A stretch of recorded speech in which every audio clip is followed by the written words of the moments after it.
your opinions on the importance of keeping that connection between your brain and your body. Okay. So the brain literally is the CEO of our body. And I think we all know that, but we often forget it in practical application. Every outcome that we want from the body, whether it's better cognition, better performance in the gym, better flexibility, better, a smarter IQ, everything that we want has to be granted by the nervous system. We have to convince the brain that it's safe for it to allow that to happen. So the more you learn about the brain and what it wants and what it needs, almost like there's another human inside your skull, like a parent that you have to convince to let you stay out The longer. nagging parent thing. Yeah, an overprotective parent. Overprotective. Because the brain literally often in today's environment with the stress and everything becomes a little on the overprotective side and puts the brakes on our existence, puts the brakes on our ability to perform, to jump higher, to do the splits, to do everything, every outcome that we want. We have to convince the brain it's safe because that's all it cares about is that survival. Do I trust you enough? Do I trust, because it's like a black box inside your skull. Do I trust you enough to allow you this? And when you start to speak the brain's language and you start to get to know more about the unconscious part of the brain, which is the majority part of the brain, then you start to see those breaks coming off, especially when you're dealing with like clients and you trying to identify what their weaknesses are. I love it. It's awesome. Okay, so the question for me to you is, if I'm someone listening to this now, what's something that you'd like? What's some of the things that you'd like me to do in order to be successful in this space to make sure that my CEO is talking to my body?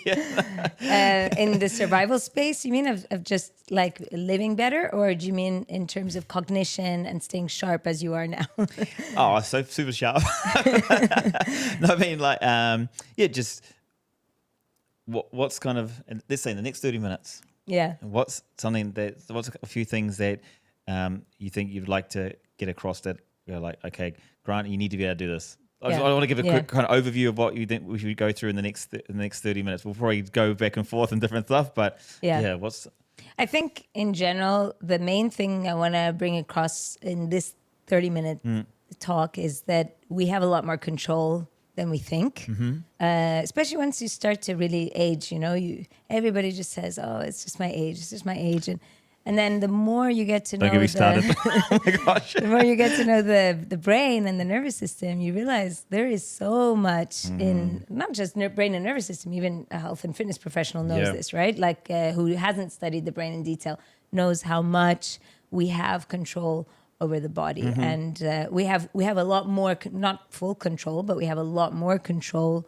than we think in our neuronal health and the 100%. outcomes of what happened to us and how we age and Let's go from there, because this is bang on, and this is the thing. So first of all, the reason this is super exciting for me, because I can't stand when people say, and it's become normalized, that I'm 30, everything starts to ache. I've got to slow down now. I'm going to put on extra weight. I can't do this. My knees, my hips, my back, my head, blah, blah, blah. And like it's like for me, it's that mindset. It's a horrible mindset. I don't like hanging around people, honestly, that are like that. Yeah. And I was like, it's because you don't use it. Yeah. You create an excuse to just be lazy. This is my opinion, but anyway. First of all, why do you think people think like that? Because this isn't the case. There's so much data on super agers now. I don't know if that term has become a buzzword enough to just not explain it. Okay, so I'll explain it. Yeah. A super ager, they're calling, is someone who is got a brain, someone in their 80s who's got the brain of a 40-year-old, and they exist. Yeah, 100%. So what is making their brain look like, in the scans, what is making their brain look like a 40-year-old brain? And it 100% comes down to their lifestyle and their movement and their, all the typical stuff choices that we all know, but it's about believing that it is possible. And now all the data is showing that, it's not just this idea that people are pushing out there. You have to take control. You can do it, but it's you can see in the scan. It's just clear. And I think when people see the data like that, it gives them more motivation to actually really believe it rather than just wishful thinking. Yeah. Like I don't know if you know that counterclockwise study. Maybe we talked about it in our last talk. I can't remember. The counterclockwise study by Ellen Langer. They took a group of men in their 70s. They took them on a retreat just north of Harvard University. And they said, in these 5 days, we're going to do a bunch of tests on you before the 5 days. And we're going to do a bunch of same tests on you after the 5 days. And the tests were things like IQ, height, flexibility, strength, blood profile, things like that. And in those 5 days, they told them you're going to pretend to be in 20 years before 1959. So this was in 1979, and they said we've created this.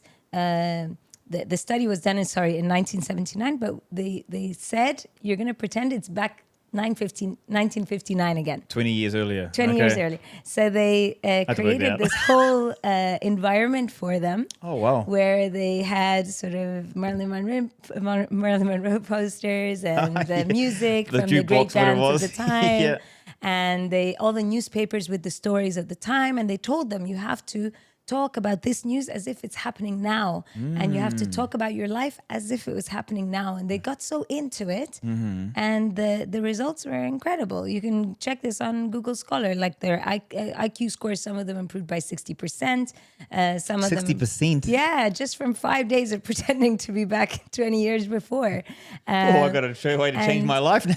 And they got taller, some of them. The researcher, Ellen Langer, said they were playing touch football by the end of the 5 days. Like even their movement, their speech was faster. And all this just from the belief that obviously they were doing a lot of, I've noticed this with my parents as well. Like when I start to talk to them about the past, their rate of speech speeds up.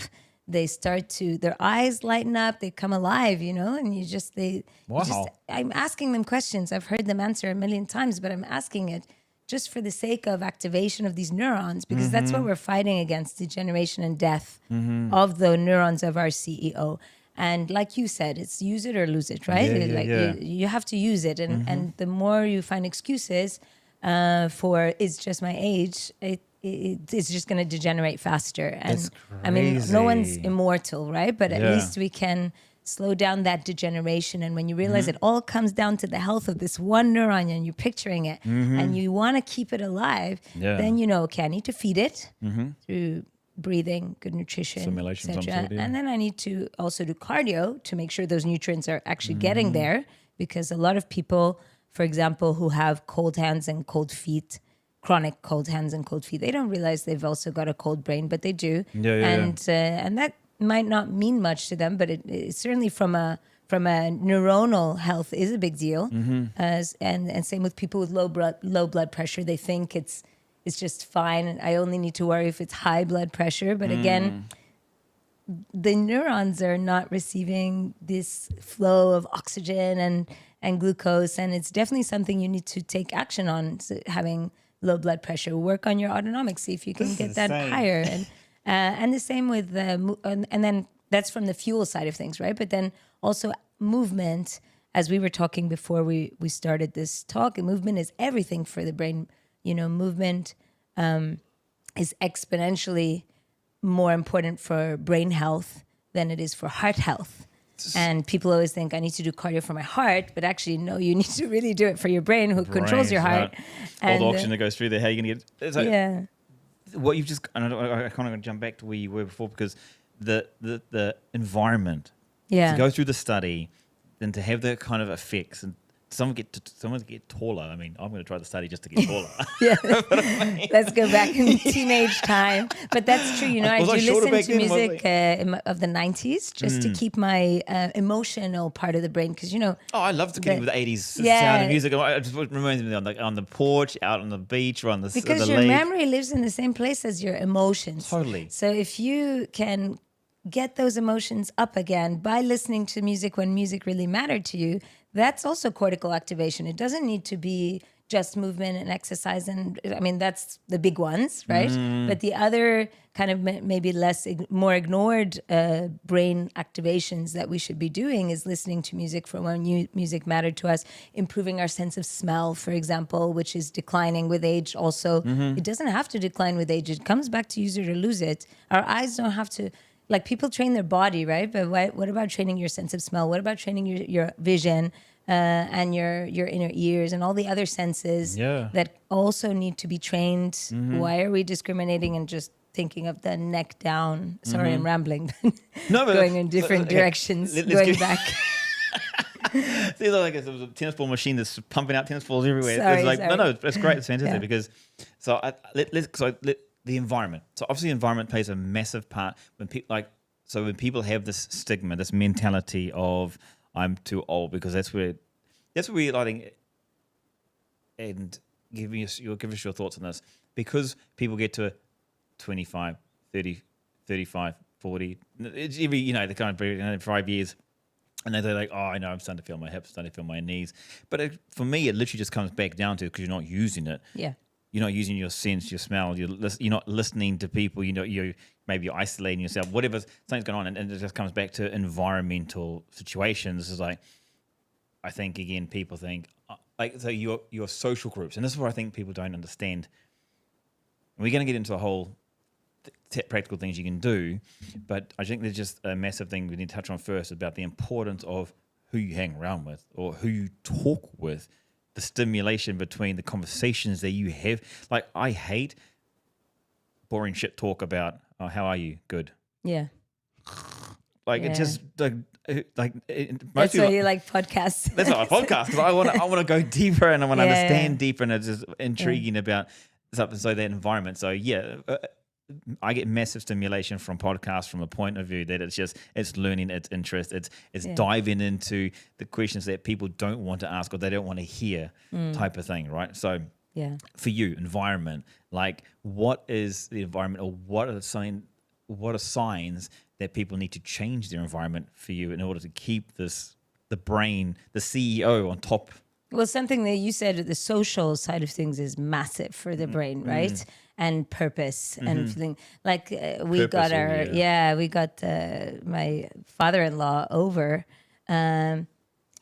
He's fractured his spine, and you could see the cognitive decline, honestly. But ever since we got him over, and we're giving him more tasks to do with my daughter and asking him to go pick her up, and even though I could pick her up, but I know that he really needs this purpose and to watch her, and we leave him more with her now just for that. So finding that purpose is super, super important for brain health. It's crystal clear on him how massive that's made a change in his body, but also the environment itself. Your brain is a better survivor if it can predict. It's like AI, right? The better it is at predicting, if you're going to rank people as this is a better survivor than this person and that's a better survivor than that person, neurologically, as leaving aside the physiological, it's in the brain's ability to predict. Just like AI, right? You have some that are better at predicting and some that are less. And the way the brain gets good at predicting is often through the data, not often, always through the data that we give it, the predictable data that we give it, and the clear, accurate data that we give it. And one of the things that really matters is not changing your environment that much, because change is a huge threat to the nervous. Changing if it's a bad environment, of course, is good. But study after study show people who live longest are those who stay in one place. They're not moving from country to country, which is bad for us because we're all moving. But I mean, when you're young, it's fine, right? But as you get older, your brain wants that predictability, and every time you move or you change, it's a threat. For my father-in-law, it worked out in his favor because he wasn't in a good place being alone there, not talking to anyone. In the UK, he was alone. And then we brought him over. It's a good change in environment, but of course, it's still a threat to the nervous system. The new air, but you've got to ask yourself, what's the bigger kind of payoff? Where's that based around how much stimulus you bring into the brain then? Because obviously, to be functional, better stimulus is better. Yeah. But there's an overstimulus from the point that if there's too much change? Yeah, I mean, it's just because your brain's a black box and it's always trying to predict what's coming from a survival perspective. It often doesn't like change. Like when you want to lose weight and it's easy to lose 2 kilos over or 2 kilos under, but anything more than that, there's resistance, right? Because it's trying to keep you always in homeostasis. So you can still make it adapt. The brain's a wonderfully adapting machine, but it has to be done with good change. So we've moved, but now we need to really lead a healthy lifestyle to overcome the negative of the brain having to adapt to this new place. So where does that balance out then between, because we don't use much of our brain in the first place, right? We use such a small portion of our brain in the first place, and then not that it's contradictory, but I know what you mean. You know what I mean? Yeah. So like, shouldn't we be trying to expand and start trying to use more of our brain? Exactly. Yeah. So it is finding exactly that balance. It's like the balance of repetition in fitness versus novelty, right? In fitness, you know that repetition is going to make people improve. But at the same time, the brain loves novelty. It also loves repetition, predictability, but it also loves novelty. So finding that 70%, 30% kind of balance between repeating what's good for me and constantly giving my brain that stimulus, but with a 30% sort of sprinkle of difference. Like, I'm going to a new environment, which is great for my brain, but I need to, in that new environment, I need to make my brain used to its habits. I need to do my usual exercise routine. I don't need to stop altogether. I need to do my usual exercise. Try find the foods that my brain is expecting, predicting. Unless it was really poor in the first place, then it's all good. If you were in a bad environment, get out of there. all the change is going to be welcomed, right? Yeah. It's like older populations. Our students always say, I don't know if I'm qualified enough to work with this age bracket or this person with that condition. And my answer is always, the more messed up people's brains are, the more everything you're doing with them is going to be positive. Like, don't worry. Actually, it's the healthier people that are harder to train. Yeah, exactly. That's where you have to really kind of decode a bit. But with the older populations who are just starved for stimulus, like you said, and inputs, the more you're doing with them, the better. So what are some practical application of change? Like, say, for simplicity side of things, unless you got something simpler as well. When you talk about routine, but adding the 30% change. Yeah. So what's the 70%, and then what's that 30% difference of change? Trying to find out what your weaknesses are and really working on those. For example, I have a huge more than typical difference between my right and left sides. Nobody is symmetric, right? But when you actually have, maybe because I have scoliosis, all my left side is kind of numb compared to my right side. Okay. So, for example, in the morning, I tend to brush my teeth with my left hand, just for novelty's sake. I'm still brushing my teeth as I do all the time, but just with my left hand, I know I'm stimulating that left cerebellum, which needs to stay alive. I already know that it's weak because of my lack of sensation and other things, and my lack of coordination on this side. So I try to do more spiral type activities on this side, not for the purposes of balancing out, but just for the purposes of activating what I know for sure is underactive neurons. So you want to get to know yourself. So that's the regular, or is that the great change? Well, that would be the subtle change, the 30% of, say, I'm still brushing my teeth, something I know how to do, but I do it with my left hand. If you notice... so you normally do it with your right? Yeah, I always do it with my right. Funny. Oh, I forgot to mention that point. Yeah. So normally I brush my teeth with my right. I don't think she's left-handed. I was actually thinking that. It's just, I just went with the typical, mostly right-handed people. But it's funny because that's exactly what I do. I'm literally twice a week. Oh, really? I will use my left hand to brush my teeth just so that my coordination. Yeah. Oh, because I didn't do it for any particular reason besides of like, I don't want to be uncoordinated. I don't want my right hand dominant. I want to be able to do on both sides. Yeah. I still find myself not controlling my left hand. Yeah. So when I brush my teeth. It's really, but it's getting better. It's really great for your cerebellum. And people always criticize in fitness, stop trying to make the body symmetrical. It's not meant to be symmetrical. I know it isn't, but it's still, as we age, our asymmetries increase. You can see it in stroke survivors. Yes. You can see it in older populations, even in their face. Strong gets stronger, the weak gets And weaker. the more, the face is asymmetrical, and the body becomes more asymmetrical as the body gets stressed, tired, and aging is obviously also that, right? So some days you wake up, you look in the mirror and you look more symmetrical than other days. If you're very exhausted, overworked, you look and you see there's a difference, right? Yep. So we are not trying to be symmetrical, but given that we know that asymmetries increase with stress and fatigue, then at least to make myself a better survivor, I'm going to activate what I know to be underactive pathways rather than... So this is awesome because so the environment makes a massive difference of that. So I mean, just by the simple fact of being around other people like right here, and that's why I love talking. Like Neve just mentioned it. It's like, yeah, that's exactly what I've done. Yeah. But it's an environmental type of thing. What are other things in day life? Now you've talked about brushing teeth. Yeah. it's endless. It's because once you find out your weaknesses. Well, look, brushing your hair, combing your hair. Yeah, that too. And my sensory deficit, for example, which I dry brush with the left side of my body before I go in the shower. Dry brushing, it costs me nothing, but it's What is dry brushing, by the way? You know those ones you get from the pharmacy, those little brushes with the that you're supposed to use in the shower, but you don't wet it, basically. It's exfoliating like brush type thing? Yeah, like one of those things. I'm not a beautician type of person. So. But you don't use it for that reason. You use it because this is what they do with stroke rehab, right? They always, because the sensory cortex is right next to the motor cortex.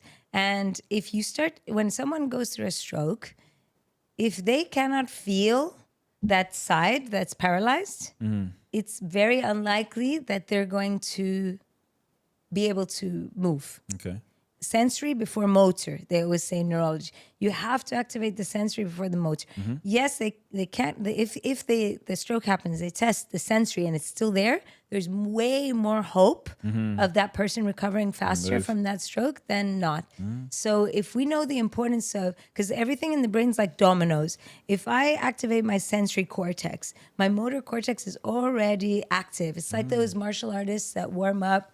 Rubbing, tapping, banging. Yes. They're always doing so much sensory warm-up by default because you try one of their sensory warm-ups, follow it from YouTube, and see how warmed up you actually feel. You'll feel very warmed up, ready to move, sometimes better even than an actual movement warm-up. Well, that's really, because that's becoming more popular in fitness warm-up routines when people start doing mobility. Lots of mobility is a big thing. And I'm glad because mobility actually for the brain is massive. Not in the sense of being more flexible, but definitely, and this is another maybe tip that you can do to improve brain health right now, is to really get your joints moving well. Not in the sense of being more flexible, but in the sense of having good motor control. Can my ankle actually do what I'm commanding it to with control without looking choppy? This message needs to be, because if my brain is like AI, like trying to predict what's going to happen to me at every second, the more motor control I have of my ankle, the more, if I'm walking and I roll over my ankle, I could be one of these people that would roll over my ankle and continue walking, no problem, because my brain has good enough data of my ankle and knows every corner of that joint and trusts it. Okay. But if I'm not, if I don't have good proprioceptive input from my ankle, that ankle is going to roll, and then there's going to be huge trauma, and there's going to be like swelling maybe, and then there's going to be like breaks on the entire chain, and you have to. Your joints are really important for brain health too. It's so funny because now you're talking about it, and it is not until someone brings it up. It's like not until someone says like the white car, then you notice all the white cars. But before that, you're like going, I don't see a white car. Oh, there it is. So it's funny because now you've said this is like going, oh well, because like in the mornings, one of the first things I do is roll my ankles. Like, really, literally, it's the first thing I do until like. I suppose it's like the warm up. I don't know what it is. Before I get up out of bed, I just kind of wake up and start. Obviously, like everyone has their stretch. I will literally just without even thinking about it. But you're an athlete, right? When I first moved to Dubai, I watched you win the competition. That was a while ago.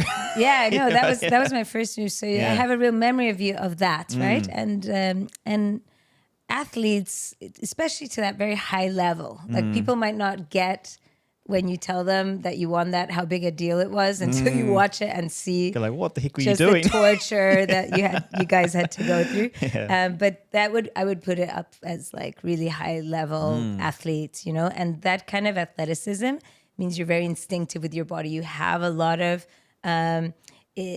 decisions that you make about your body just by instinct alone, because you feel this is needed, you know, and the same with dancers, and the same with anybody that has really good proprioceptive input and interoceptive input, like data on your gut, and you get to be very good at knowing when something doesn't sit well with you nutritionally, and how you would make changes to that, because you can feel there is a difference, you know.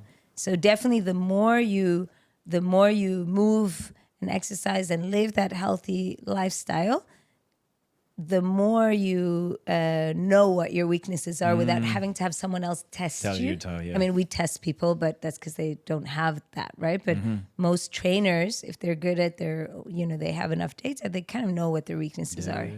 No. There's more practical things in a daily lifestyle that we can do, right? So what's another one? Brushing teeth was one of them. Combing as another thing. Yeah. Let's say if it outside of the home. Yeah. Because obviously if we work most work on 9 to 5, so you're either in the car from 8 till 6 or 7, or maybe in Dubai even later or earlier type of thing, and especially if you're a fitness instructor and a coach is like that as well. So what are things like during the daytime that you'd say to keep that connection, or to avoid the well, I think one of the most obvious things now is regardless of your job, we are all staring at a screen too much, right? So I know you probably have every guest talking about this, but your brain is craving that novelty, but it's also craving inputs that make it a better predictor, right? So your eyes being so still, looking at something so close, is obviously creating a mistrust. Your brain actually trusts your eyes more than any other thing. It's the most important sense. It trumps all other senses because the just sheer amount of data coming in from your eyes and the sheer amount of receptors that the brain's relying on. So if we are constantly looking at our screens so much, then our eyes are quite still in that. And doing just a basic habit of an eye circle to get all these muscles active, just like, you know, sedentariness. Imagine sitting on a chair all day long. We know how bad that is. Same, your eyes all the time still, not using these super important muscles that are controlled by the nerves that are coming from the part of your brain that's keeping you alive. So now when I'm doing eye circles in my classes, I tell the people, this is activating the part of you. I don't convince them that the eyes are so important anymore. I just say, this is activating the part of your brain that's keeping you alive, controlling your heart rate, blood pressure. Then they're convinced to do it.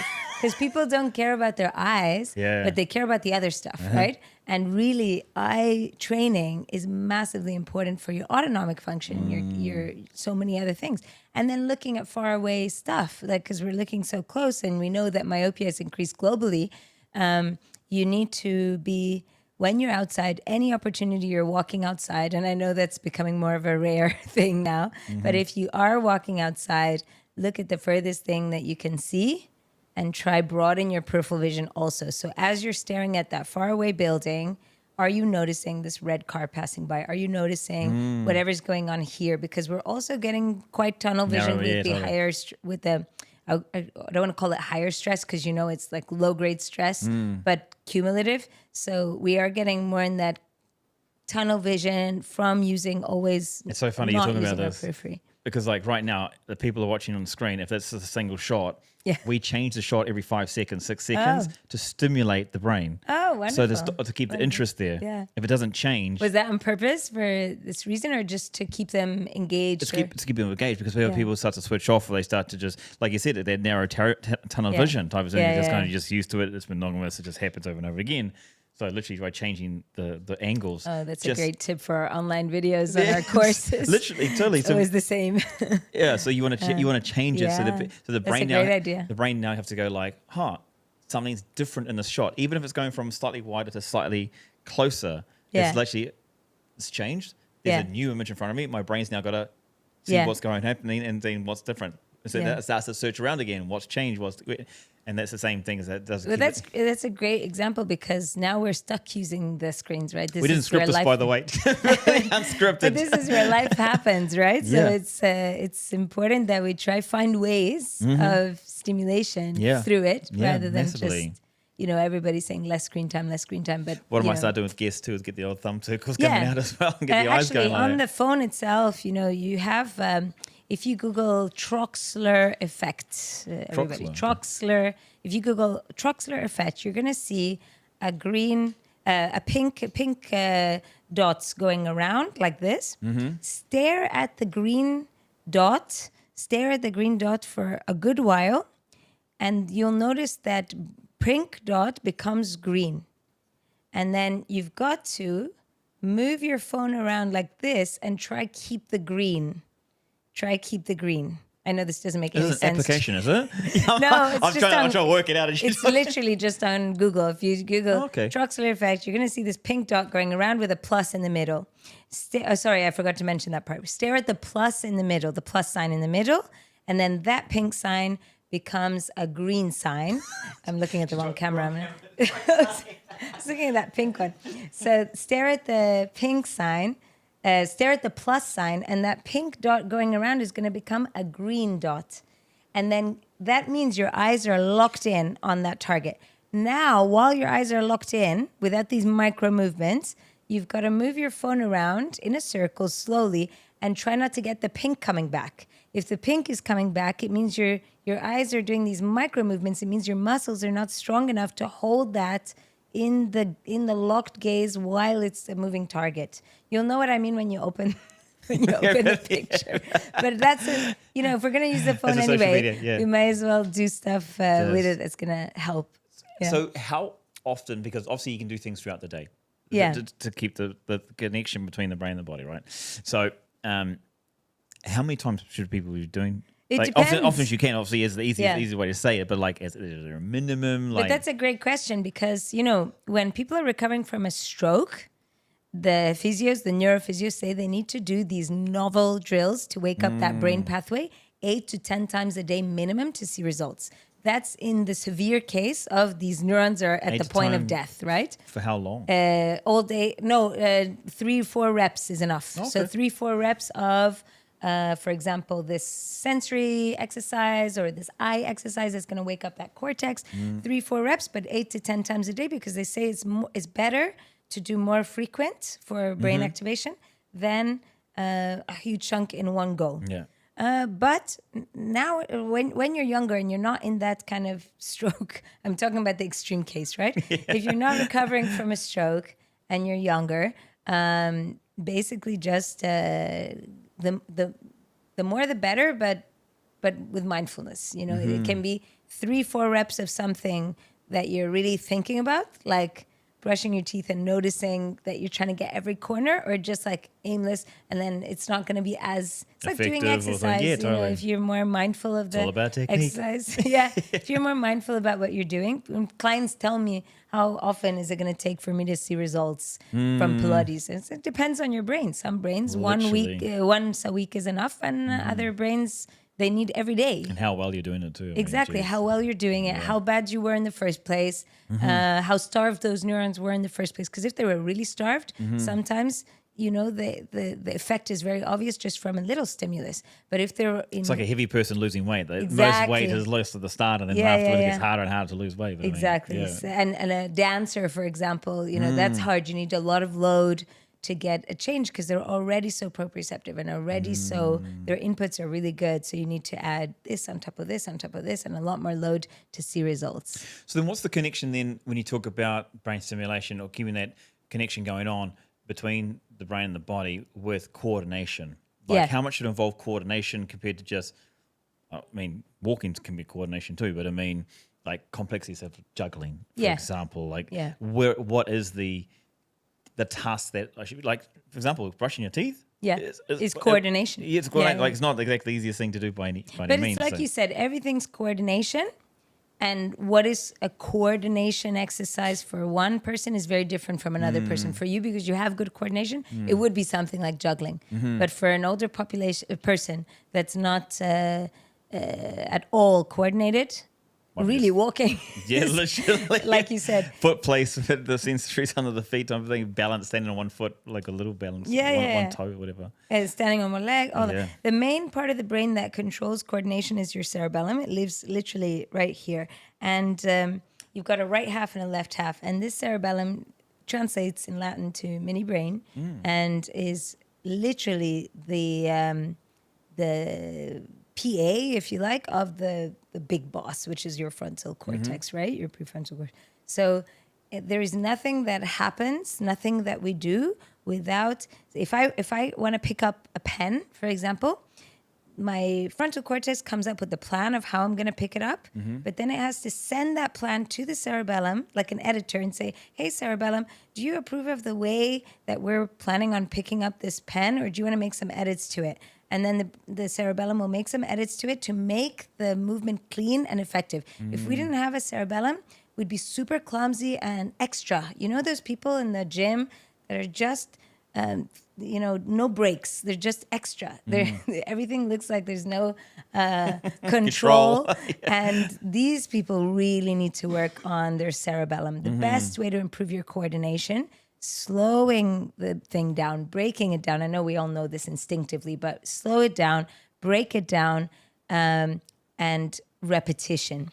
Now, slow what down? You're probably wondering. Break what down? Yeah. The thing that is a challenge for you, so we said is different person to person. If you're a very good mover, if you're already a very coordinated person, spiraling movements that are more stimulating, right? Not your typical just linear gym stuff, right? Because they're just repoing. Like when you were talking about it before, sorry. It's like when you talk about doing something, I think a lot of people think, it's got to be... People think extreme for me when I've got to change. So I've now got to go running if I'm going to lose weight. Go for a walk and go for a 100-meter walk if that's where you are kind of referring back to. Yeah. And so I was kind of just thinking now too is that if I'm want to stimulate the body, let's say it's, for example, being movement. And I want to refer this back to back pain. People have back pain all the time. So how do you keep that like connection so that you don't have pain, or how can you reduce the risk of back pain by doing daily, or for example, so I will every now and again I'll catch myself out like I was just literally slouching. So I'll sit up just to work on my core, get my posture. So I'm using it, not losing it, type of thing. Or when I'll go through a movement, it's not about doing the biggest and heaviest weights. Like I'll do a lot of workouts where I'll just do 70%, 80% of intensity, and just so it's comfortable, I can do it on a regular basis. But I'll focus about range, or that's what people think about. But then for me, it's actually if people want to, I don't know if this is just because of my upbringing or whatever, but it's more like I was just thinking, like, instead of me trying to go and lift weights, smash weights, what about also just drawing figure eights or coloring in, or writing with your non-dominant hand. Totally. These things are just following massive lines. Inputs for your cerebellum. And actually the way we train in the neuro studies I've done have all been figure eight everything. Figure eight is like the answer to your cerebellum, honestly. Figure eight your shoulder, figure eight your ankle, figure eight your pelvis, figure eight everything in a figure eight, because the figure of eight takes your brain through a lot more coordination than a circle, right? We're used to moving our joints in a circle.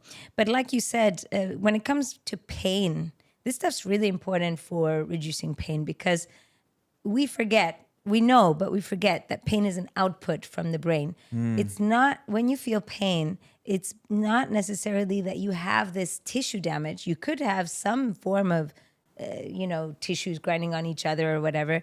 But at the end of the day, it's the brain that has granted this pain output. It's the decider that this is definitely what is in your interests, to feel pain, to protect you from doing something else. So if I want to reduce pain, I need to convince my brain that I'm safe. And the only way that I can convince my brain that I'm safe is by feeding it more data. And if I'm going to feed it more data, if I can feed my cerebellum, the biggest advisor to the big boss, and this is happy if your coordination is happy, then those messages between these two are going to be a lot better, and the output's going to be a lot less pain because there's more trust. It's like Carl Jung, a neuroscientist, says, in each of us, there is another who we do not know. The brain, right? It's in our skull. We don't know it. We're trying to convince it. We're trying to get to know it. But the more you think of it as this external being inside you that controls everything about you, the more you can control it because you get to know it better and you can... Repetition. Yeah, right? yeah. It'll get to know the unknown. So where's the connection then between, brain, body? Does the brain need the warm up first, or should it be warmed up first before trying to do the physical? Before I'm trying to as go in do like figure rates, or yeah. and obviously it's it's not. It is a warm up. Is there a mental warm up that would enhance, make it more effective before starting to do is there something you should be saying in your brain, words, voices, do you activate the sensories first before trying to brush your teeth with your other hand? Can you just sit there and sing, hum? Is the other... Actually, singing is great for the brain. And humming. It doesn't matter how bad you are. but really, my husband was training the Chinese basketball team, and basketball in China is like football everywhere else. It's like the biggest sport, right? And when I went to watch, they were doing all these neural warm-ups all the audience would come and watch the warm-up, not just the game. So they would be doing the warm-ups with the eyes, with the balance, with the figure eights, and the whole stadium was following along with their eye exercises, copying. It was amazing to see how open they were, not cynical, just following just because these are... There's longevity over there too. They have long lifespans. So I know I didn't answer your question, but basically that reminded me about the warm-up, of doing the things that are going to make your brain calmer for that performance of whether it's the basketball game, whether it's the gym, I need to lift heavier. The more data you feed the brain from its underactive pathways, it says, oh, finally I'm getting data from that knee that I didn't know much about. Finally I'm getting data from that, medial eye muscle. I trust you more now. So here's some the brakes taken off. Yeah. The brakes taken off means you're going into more of a parasympathetic state, and not because I know you need to be in a sympathetic state for performance, right?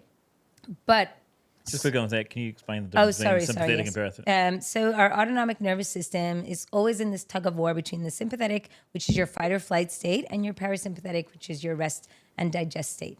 So you're even right now, as I'm sitting here, my brain's deciphering, are we in danger? Are we not in danger? Are we in danger? Are we not in danger? And something like these lights could even be making me more sympathetic. Just enough sympathetic is great for performance, but often it's too much. More often than not, it's too much sympathetic that causes shutdown. And that sympathetic comes from fatigue, from overtraining, from maybe adrenaline and too much nervousness about the outcome, all this stuff. You see it in reality shows, right? The most... person who wins that you can see from the beginning is the one that's calm under pressure, right? And I think with sport is very similar. The person who's still able to make decisions. It's do or die. It's the difference between a champion and a second place. Yeah. I mean, if you watch Tested to the Limit, Cristiano Ronaldo's video on YouTube, his brain is unbelievable. Just how he's able to still make these decisions. Under stress, his predictive capabilities are really obvious in that documentary, and maybe what made him a great player, I don't know, his brain, but basically, So how many repetitions? Yeah, just enough to usually depends on what it is you're doing, right? With eye exercises, it's about what they got used to, right?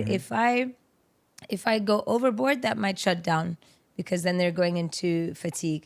But if I do 3 or 4 repetitions, for example, of saccades or eye circles or something, that's enough to wake up the underactive pathways. It's very fast, super fast. You don't have to do so much. But if you're working on the endurance, just like in training, you do need to increase that load over time. And then based on how much you've been doing is how much you put into the warm-up to get the most out of your body. Because if you want to push those boundaries, but not in competition. Yeah. So how do you recognize fatigue then? Yeah, that's a great question. When we're training people on neuro, say, I keep using the eye exercise as an example because fatigue kicks Your eyes in are getting a great workout. Yeah, the fatigue is very obvious when people are doing eye training because they're not used to it. So I do it with them. And then when I start to see their eyes blinking too much or watering too much, or I start to see their throat swallowing, they're going too much into sympathetic state, Then, you've pushed yourself too much. But it doesn't have to be the eye exercise. You're doing any training in the gym and you start to feel your body going into too much of a survival mode. You're feeling your breathing get too fast. Let's say you're not doing cardio. Obviously, if you're doing cardio, it's different. But if you're not doing cardio and you notice too much of a shortness of breath, or you're noticing this throat feeling of swallowing, or you're starting to twitch too much in your face or your eyes, you're starting to go into sympathetic. You need to kind of We do need to go into sympathetic to adapt to that stress, but it's how much you go. You're going to push your limits, and very often people overdo it. So respecting that I need to stress my body so it adapts to it, but I don't need to push my luck either. And I feel like which is a skill in itself, learning to where to adapt and how to. And that's a good trainer from a not great trainer really knows that difference, because don't open that can, jeepers. You can just see, you know, when you're pushing that client too much. It's not about what reps you planned; it's what you're looking at in front of you. You know from experience how much reps you need to do to push this, but then now it's looking a little bit too much. Okay, let's ditch the planned number and come down with this get educated weight. and practice.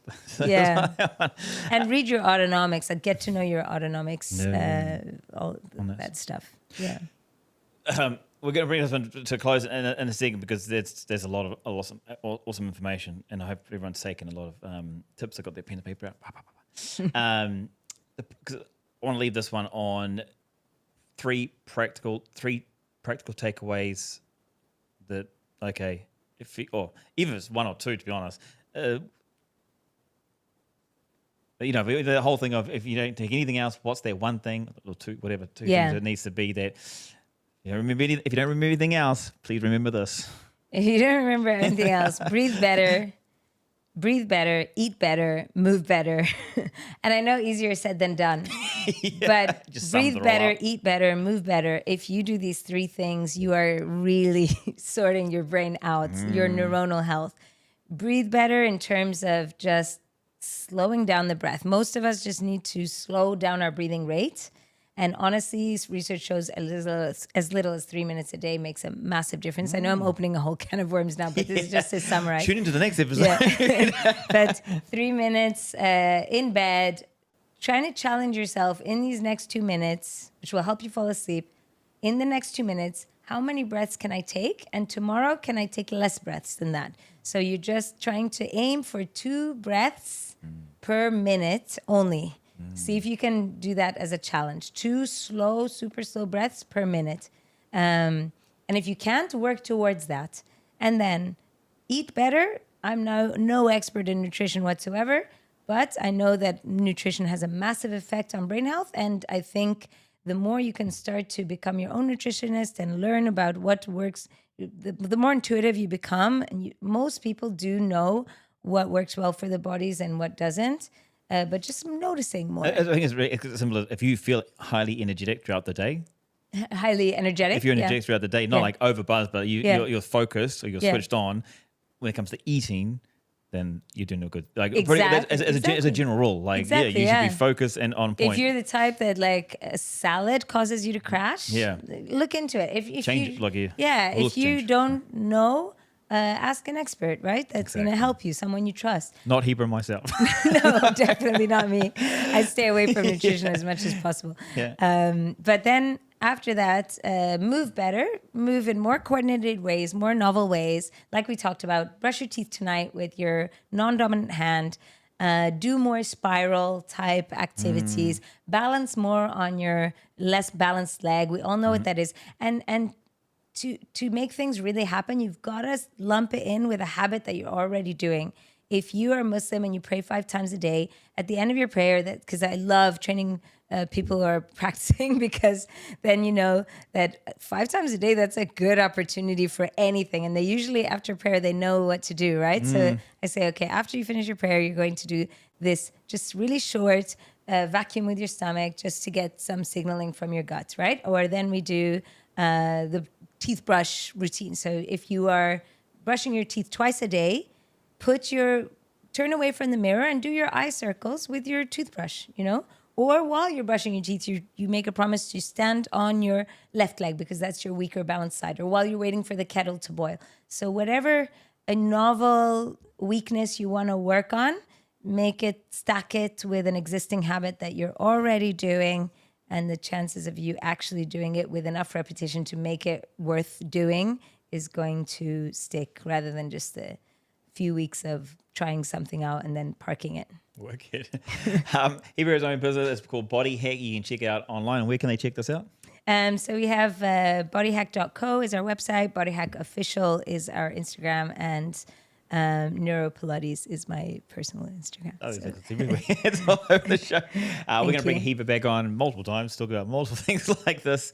But yeah, guys, make sure you reach out. And the biggest thing is, when it comes down to it, knowledge is only good as much as you apply it. So if you're not applying it, then it's a waste of time. So please get out there. Please apply the learnings. Please take us further. Please ask more questions. Please contact Hiba and find out more about it. But thank you, Hiba. Thank you, Appreciate it. Grant, It's always a pleasure. Always a pleasure too.